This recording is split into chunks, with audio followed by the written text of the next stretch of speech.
आपसे मुकेश जी एक लास्ट सवाल पूछता हूं कि कल हनुमान बेनीवाल के यहाँ आने के बाद में आप वो मूछ का बाल और जाट का आरक्षण दोनों साथ लेके जाओगे या आगे की क्या रणनीति रहेगी? सवाल चलो मैं बीच में एक सवाल और कर लेता हूं। आपने पंचायत में उनको सरपंच का चुनाव क्यों हरा दिया? वो मुख्यमंत्री के काबिल आदमी थे, मुख्यमंत्री बन गए आज। कौन?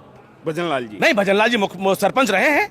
हारे भी हैं? नहीं, हारे का पता नहीं, लेकिन आपको ये लगता है कि जो वो बीजेपी के नेताओं के बयान थे वो पक्षी हैं?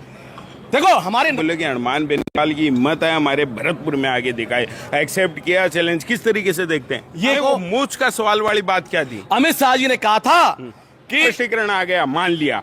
बीजेपी ने भी आपको कभी ना कभी आश्वासन दिया था, मुझे याद आ रहा है एक बयान था अमित शाह जी का। बिल्कुल मैं बताऊंगा। उन्होंने कहा था कि जाटों का आरक्षण हम देंगे। देखो ऐसा है, आपने सूरजमल की बात की, उनके वंशज हैं विश्वेंद्र जी कहते हैं जी कि हमें बाहर के जाटों की जरूरत नहीं है, हमारी लड़ाई हम खुद लड़ लेंगे। तो क्या भरतपुर के जाटों में दम नहीं बचा?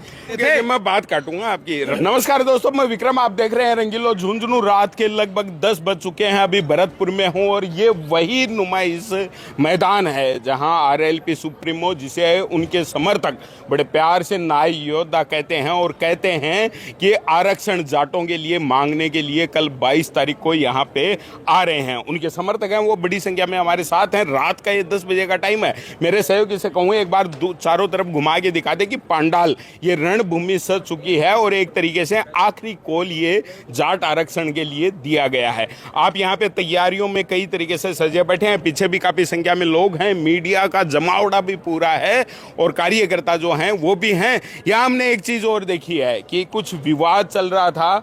कहा यह जा रहा था कि भरतपुर के जो जाट हैं वो इस आंदोलन को, इस रैली को नकार रहे हैं, लेकिन जब हम यहाँ व्यवस्थाएं देख रहे थे तो हमें पता चला कि आसपास के क्षेत्र के जो जाट हैं वो ये व्यवस्था संभाले हुए हैं। सबसे पहले आपका परिचय, क्या नाम है? मैं मुकेश फौजदार हूँ और यहाँ जो जाट आरक्षण समिति है, संघर्ष समिति, वो हम सब लोग मिलके काम कर रहे हैं। यहाँ लाखों लोगों की जाट आरक्षण समिति है। देखो मैं सवाल एक बार मैं आपसे ये कर लेता हूँ, ये जो सारी व्यवस्थाएं हैं, कहा यह जा रहा है कि भाई हनुमान बेनीवाल के लिए तो वही नागौर, शेखावाटी, बीकानेर, बाड़मेर, मारवाड़ से लोग आएंगे और यहाँ आपके लिए लड़ाई लड़ेंगे। क्या लगता है? देखो ऐसा है कि यहाँ पर महाराजा सूरजमल जी की वीर भूमि है, ये अजय किला है यहाँ का।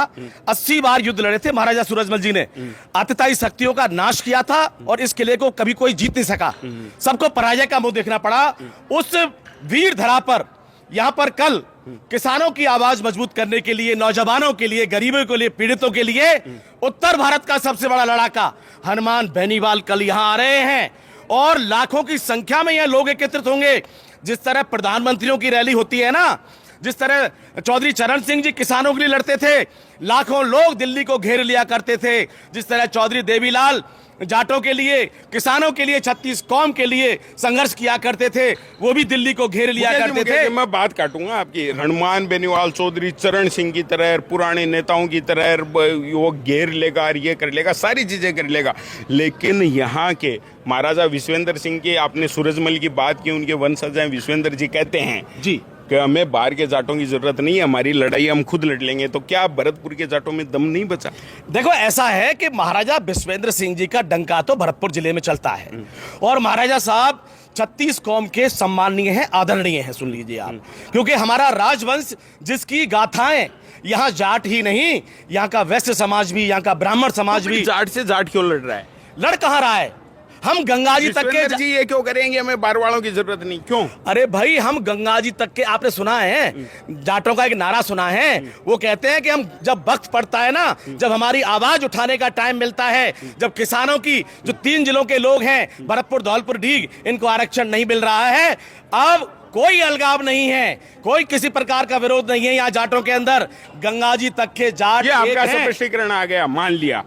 बीजेपी ने भी आपको कभी ना कभी आश्वासन दिया था, मुझे याद आ रहा है एक बयान था अमित शाह जी का। बिल्कुल मैं बताऊंगा। उन्होंने कहा था कि जाटों का आरक्षण हम देंगे। देखो ऐसा है, मुझे मालूम है 2019 के अंदर जब सेंट्रल के चुनाव थे, प्रधानमंत्री बनना था देश में मोदी जी को, उप मुख्यमंत्री थे उसके दिल्ली के श्री स्वर्गीय साहब सिंह वर्मा जी, उनके सुपुत्र हैं जो अभी वर्तमान में प्रवेश वर्मा जी हैं, पीडब्ल्यूडी मिनिस्टर हैं। उस चुनाव में अमित शाह जी की जो जाटों की पंचायत थी खापों की, उस संग्रीला होटल के सामने उस जगह मैं भी गया था और जेपी सिंह भी गए थे, जो हमारे समाज के आंदोलन करते रहते हैं। महाराजा सूरजमल जी के जो उनका वर्णन है उसको चाहते हैं कि राजस्थान की सरकार उनको पाठ्यक्रम में ले। महाराणा प्रताप के बताया जाता है उनकी गाथाओं को। मूछ का सवाल वाली बात क्या थी? अमित शाह जी ने कहा था कि आप मेरी मूछ का बाल ले जाना अगर जाटों को आरक्षण नहीं मिले तो।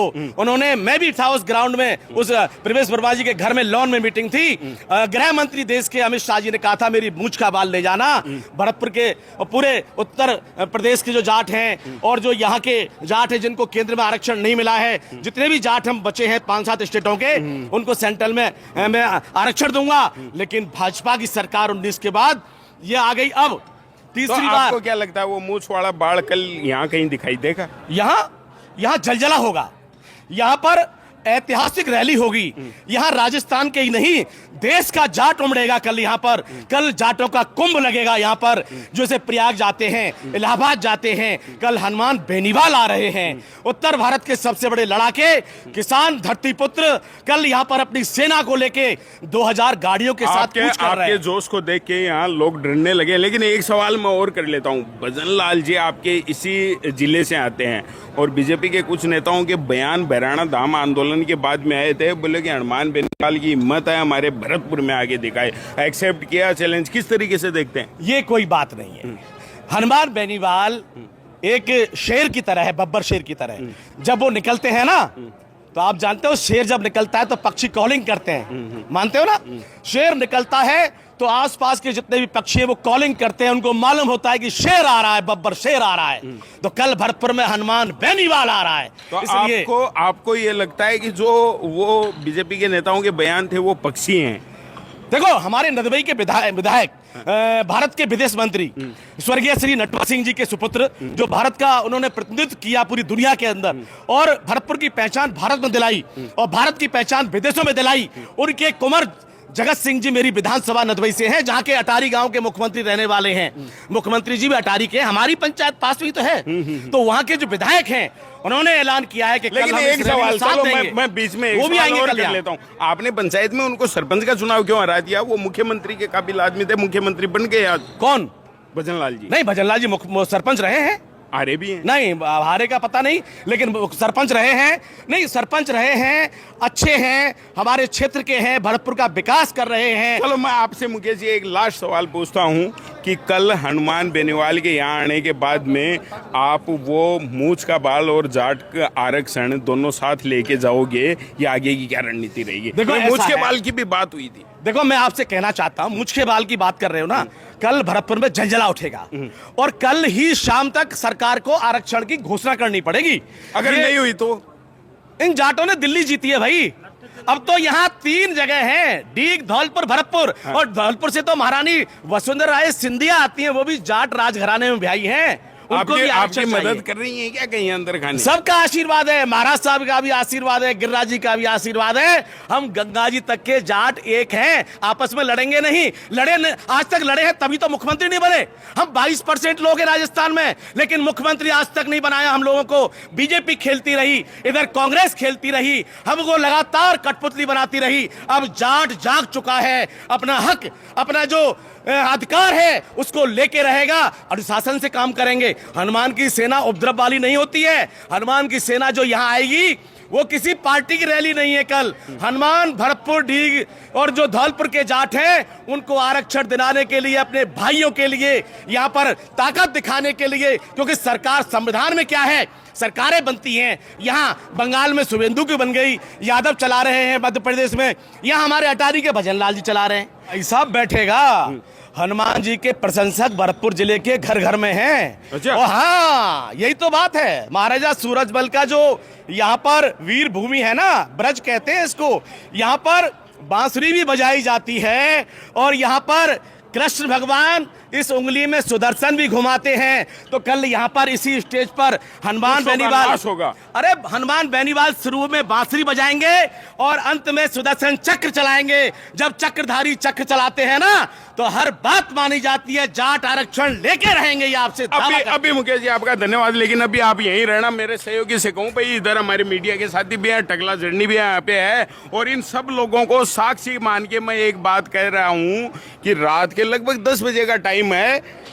पैर इनकी जो आवाज है, ओंकार है, हनुमान जी ओंकार भरेंगे कल रात को 10 बजे। जिस तरीके से ओंकार भर रहे हैं, मेरे तो पैर कपकपा रहे हैं। पता नहीं कल मूंछ का बाढ़ सही हो या आरक्षण मिले, लेकिन कोई ना कोई नतीजा तो कल भरतपुर के जाटों के लिए आ जाएगा। इसी बात के साथ धन्यवाद।